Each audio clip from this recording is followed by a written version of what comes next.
안녕하십니까. 인생성형가 정영기입니다. 오늘은 최불암 이야기를 한번 해볼까 합니다. 연기가 인생이요 인생이 연기라고 생각하는 최불암. 불암은 자기가 지은 예명이라고 합니다. 이렇게 부처바위. 이름은 되게 부모가 지어주죠. 아버지나 할아버지가 거기에 희망을 넣어서 바람을 잔뜩 집어넣어 가지고 이름을 짓는데 최불암은 원래는 최영안이 본명인데 아버지가 지어준 이름을 자기가 예명으로 불암, 부처 같은 바위. 아마 이름을 그렇게 지었다는 것은 자기가 그렇게 살겠다는 희망을 그 이름에 넣었을 겁니다. 그는 40년에 인천에서 태어났으니까 81세죠 지금. 27세에 데뷔했고 50년 넘게 연예인 생활을 하는 거네요. 그런데 그는 이름을 이렇게 듬직하게 지었는데 최불암 시리즈라 해가지고 그를 좀 우습게 생각하는, 그래서 자기도 처음에는 이거 나를 놀리는 거야? 나를 우습게 본 거야? 왜 만만하면 나야? 하면서 최불암 시리즈가 유행하는 거에 대해서 싫어했다고 합니다. 탐탁치 않게 생각했는데 나중에는 내가 동네 아저씨 같으니까, 국민 아버지 같으니까 친근해서 만만해서 무시해서가 아니라 그냥 다정하니까 나를 이렇게 개그의 소재로 쓰는가 보다 하면서 그것을 좋게 받아들였다고 합니다. 거기에 참새 시리즈가 나오더라고요. 최불암 참새, 최주봉 참새가 앉아 있었는데 포수가 자기의 그 총을 쏘는 기준이 못생긴 걸 쏜답니다. 그래서 최불암 시리즈에 나오는 이 최불암 참새를 딱 쐈는데 최불암 참새가 떨어지면서 하는 말이 억울하다. 좀만 있으면 이주일 참새가 오는데 이렇게 그래요. 또 어디 길을 걸어가고 있는데 참새가 날아가면서 최불암 머리에 똥을 쌌답니다. 그러니까 기분이 나빠가지고 야 임마 너희는 팬티도 안 입나? 그러니까 참새가 그럼 너는 팬티 입고 싸냐? 이렇게 말했답니다. 이렇게 그 최불암과 참새 뭐 이런 우스개를 쭉 이어가 나가는데 그걸 최불암 시리즈 그러죠. 이렇게 국민 배우이다 보니까 동네 아저씨처럼 친근하고 소탈하다 보니까 그런 이야기도 생겨났죠. 그런 이미지가 이제 전원일기는 우리나라 최장 연속극이라고 합니다. 드라마의 최장인데 22년, 무려 1980년에서 2002년까지. 그리고 수사반장은 18년. 그런데 우리나라에서 가장 많이 이렇게 방영한 드라마에 둘 다 주역으로 출연한 사람이 누구냐? 바로 최불암이죠. 그래서 역시 이 성씨가 무시 못하잖아요. 산 높을 최잖아요. 최고 할 때 이제 최잖아요. 이거는 최고 가장 높다 이거. 산이 높다 할 때 최. 그래서 높은 산에 있는 부처 같은 바위처럼 듬직하게 있었는데 그를 우스개로 쓰는 개그 소재로 쓰는 경우도 있었지만 이렇게 국민 아버지로서 국민 배우로서 동네 아저씨의 이미지를 지닌 사람으로서 전원일기와 수사반장에 나왔기 때문에 오래 나왔기 때문에 아마 한 40대 후반 이상들은 기억할 것이고 지금도 뭐 한국인의 밥상 같은 데 나와서 이렇게 진행을 하고 그러니까 알만한 사람은 알 겁니다. 그런데 한국인의 밥상 같은 데 나가서 지역 사람들을 만나면 지역 사람들이 그런다고 합니다. 아니 95은 이렇게 돼 보이는데 나이가 90 넘느냐 이렇게 묻는다는 거예요. 그래서 내가 드라마에서 미리 늙어서 그렇지 90이 뭡니까? 이제 80 막 넘겠는데 80 막 넘어간 사람을 10살이나 더 하려고 하니 그때는 동안이라고 해야 그때는 10살 깎아서 70대 같네요 60대 같네요 그러는데 10살을 더 하니까 그런 농담을 한다고 합니다. 아버지는 6살 때 돌아가셨고 그래서 무녀 동남으로서 어머니가 이 서울에서 주점을 하면서 근데 이제 그 주점에 아주 유명한 시인들 소설가들이 많이 와서 그런 어떤 문인적인 속성을 그도 영향을 받지 않았나 그런 생각이 듭니다. 근데 연기하면서 이제 외도도 잠깐 했죠. 정치 외도. 통일국민당이라 해가지고 정주영 옛날 현대그룹 회장이 창당해가지고 뭐 대통령 출마도 하고 그랬었잖아요. 그런데 1992년 14대 국회의원으로 잠깐 이 비례대표 4년. 그 다음에는 이제 다시 출마는 했지만 그 최연소로 나왔다는 김민석. 당시 민주당이었던가요? 김민석. 지금도 활동하고 있죠. 아무튼 그 신예한테 선출직 나가서는 국회의원 나가서는 떨어졌다고 합니다. 석패했다고 하는데 그의 철학은 연기는 나는 훌륭한 인간상을 만들고 싶다. 훌륭한 한국인상으로 남고 싶다 하는 연기 철학을 지니고 있다고 합니다. 그럼 인생은 그가 쓴 책에 잘 나와 있는데 인생은 연극이고 인간은 배우라는 오래된 대사에 관하여 이런 긴 제목의 책을 썼는데 다시 이야기하면 인생은 연극이고 인간은 배우라는 그런 대사가 오래전부터 이 연극 영화 하는 사람들한테 있었는데 그런 대사에 대하여 자서전식으로 이렇게 쓴 건데 저는 읽어보지 않았습니다만 그러나 인생은 연극은 아니죠. 연기도 아니죠. 왜? 인생은 연기처럼 연습할 수 없는 거잖아요. 인생은 연극처럼 시공간이 그렇게 제한된 건 아니잖아요. 연극 길어야 뭐 몇 시간이고 그러잖아요. 이 시공간의 제약 때문에 압축성이 있는 거잖아요. 근데 인간은 오늘 또 한 편의 연극을 여러분도 쓰고 저도 지금 여기서 하나 이렇게 제 영상을 만들면서 연극을 하잖아요. 그리고 무엇보다도 인생은 연습해서 바꿀 수가 없죠. 잘못을. 실행 그 자체잖아요.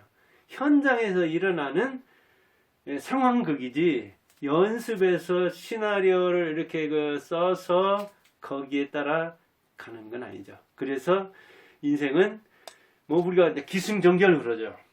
기 시작해서 승 이어서 전 뒤집어서 결말 맺는다 그런 이야기죠. 왜 그 유리왕이 썼다는 고구려 황조가 유명하잖아요. 훨훨 나뉘는 꾀꼬리야. 꾀꼬리 기죠. 암수가 서로 정답구나. 야, 자웅이 암수가 서로 정답게 노는구나. 승이죠. 외로워라 이내 몸은. 저 꾀꼬리 두 마리가 암수인지 어떻게 알아요? 수컷인지 동성연애인지 모르지만 하여간 암수가 서로 다정하게 노는데 나는 혼자다 하면서 전 딱 뒤집잖아요. 그 누구와 함께 돌아갈 거. 훨훨 나뉘는 꾀꼬리야. 암수가 서로 정답구나. 뒤집어서 상황을 나로 딱 끌어오죠. 외롭구나. 내 몸은 이내 몸은 그 누구와 함께 돌아간다냐 하는 고독한 마음을 왕이 미문의 이 황조 꾀꼬리를 보면서 불렀다는 거잖아요. 그래서 인생이 그렇게 연극처럼 진행되면 좋으련만 그러지 않죠. 기승 전 없이 가는 극적 전환이 있으면 얼마나 좋아요. 드라마틱한 게 이번에 윤석열처럼 문재인 시나리오 추미애 연출 그래서 윤석열이 1년 됐나요? 1년 안팎에 그냥 대통령이 되는 이런 드라마틱한 대통령 등극도 있는데 면장도 군수도 그게 쉽지 않은 거잖아요. 그렇게 드라마틱하게 더군다나 자리에 오르는 것은 그래서 이제 인생이 연극이라고 하는 사람도 있지만 무슨 소리 인생은 연극이 아니다. 인간은 배우라는데 무슨 소리 인간은 자기가 그냥 살아나가는 그래서 군인들은 인생은 전쟁이지. 얼마 전에 돌아가신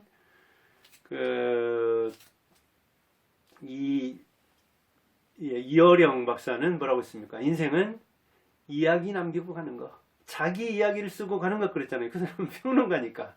소설도 쓰고 그랬으니까. 그 다음 정치는 뭐냐?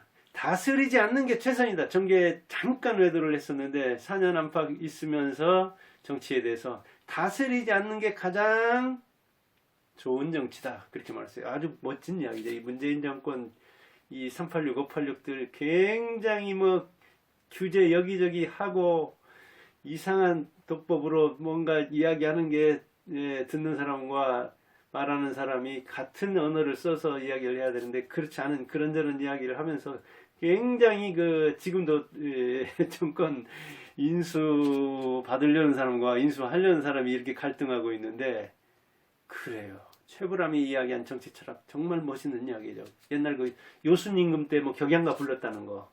그냥 임금이 있는 게 나한테 무슨 상관이냐. 내 배 부르면 되는 거고, 목마르면 샘 파서 물 마시면 되는 거고, 해 뜨면 나가서 일하고, 해 지면 돌아오는데 임금이 나한테 무슨 상관이 있느냐 하고 격양가 땅을 치며 불렀다는 그런 것처럼 그래요. 다스리지 않는 게 최선이죠, 사실은.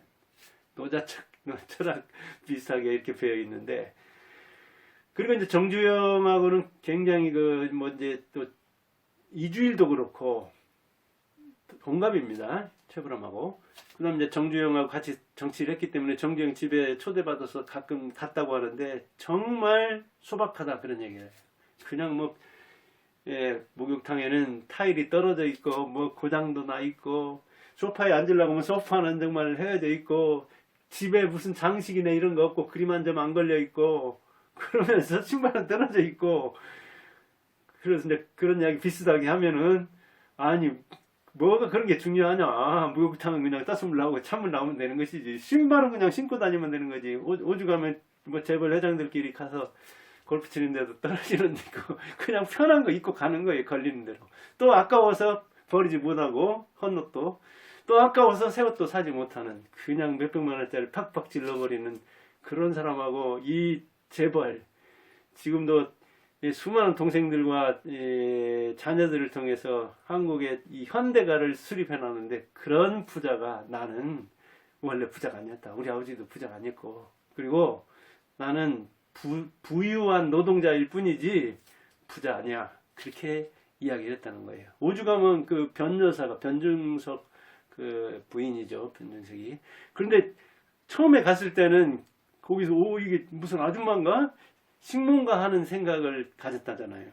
근데 나중에 그냥 그렇게 정정 자체가 검소하고 소탈하니까 부인도 그랬다는 이야기죠.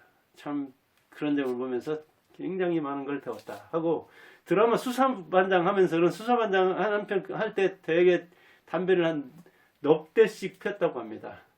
그런데 그것을 박정희가 좋아해서 수사반장을 보는데 그 수사반장을 볼 때 이 최불암 담배 피는 게 아주 맛있어 보여서 그때마다 박정희도 따라서 담배를 폈다고 합니다. 근데 이제 그게 아주 오래 지속되니까 이 걱정돼가지고 유경수 여사가 이제 그때는 그 부속실에서 그 드라마가 끝난 직후에 최불암네 집으로 전화를 했답니다. 그래서 부인도 이제 김민자 탤런트죠. 근데 뭐 저 부속실이라고 하는데 부속실이라고 저는 무슨 뭐 부속실인가 무슨 뭐 이 방송국 부속실인가 그런 생각했는데 그 바꿔주는 사람이 유경수 여사십니다 하면서 전화를 받고 그냥 군대식으로 육군 병장 만기 한 사람이라 딱 일어서가지고 누굽니다 이래가지고 제 개인적인 의견인데 이렇게 드라마 할 때 수사반장 할 때 담배를 그렇게 피는데 그러니까 저 양반도 그때마다 이렇게 따라서 핀다 좀 이렇게 줄여줄 수 없느냐 이렇게 이야기를 했다면서 근데 드라마에 그렇게 또 대본에 나와서 폈는가 본데 아무튼 그래서 유경수 여사와 통하게 됐고 그러면 가장 그 많은 영화 연극 드라마에 출연했는데 뭐가 가장 남느냐 그렇게 하니까 수사반장에서는 인간의 애환이 얽혀있는 그 뭐 얼어 죽은 아이들 아주 그 끔찍한 현장들 이런저런 현장과 진짜 관련돼 있는 그런 그 실화 같은 드라마이기 때문에 거기에서 사람들의 희노의 애락을 보면서 그 드라마에서 반장 역할한 게 그게 가장 기억에 남는다. 그리고 역시 인생은 연극이지만 연습 없는 연극이고 또 인간은 배우지만 연습 없이 인생을 살아야 하는 에서 이제 수사반장 같은데 그 팀에 8명 뭐 거기 있고 그 최중락이라는 그 정보를 많이 제공해준 그 진짜 전직 경찰 이런 사람처럼 그 사람 아직 이제 살아 계시는데 굉장히 불편하고 나머지 그 팀들은 수사반장 거기에서 뛰었던 팀들이 8명이나 먼저 가서 자기가 지금 그 뭐랄까 먼저 간 사람들 생각하면서 죄인처럼 살고 있다. 그런 이제 우스개를 하더라고요. 그래요. 최불암, 연기가 인생이요, 인생이 연기인. 부처 바위같이 산 높은데 딱 앉아 있고 싶은 그런 희망을 자기 예명에 넣었는데 정말 예명처럼 살고 있는 사람이죠. 그러다 보니까 국민 배우다, 국민 아버지다, 동네 아저씨다, 우리 오빠다, 우리 아빠다, 그런 소리를 듣잖아요. 참 연예인이 잠깐 스쳤던 이 정치가에서 그가 말하는 이 좋은 정치, 다스리지 않는 것이라는 거, 이거를 이번 이제 바뀌었으니까 윤석열은 좀 잘 참고를 해서, 다른 정치가들 지금 뭐 지자체까지 하고 있으니까 얼마나 많습니까? 아마 뭐 수만 명?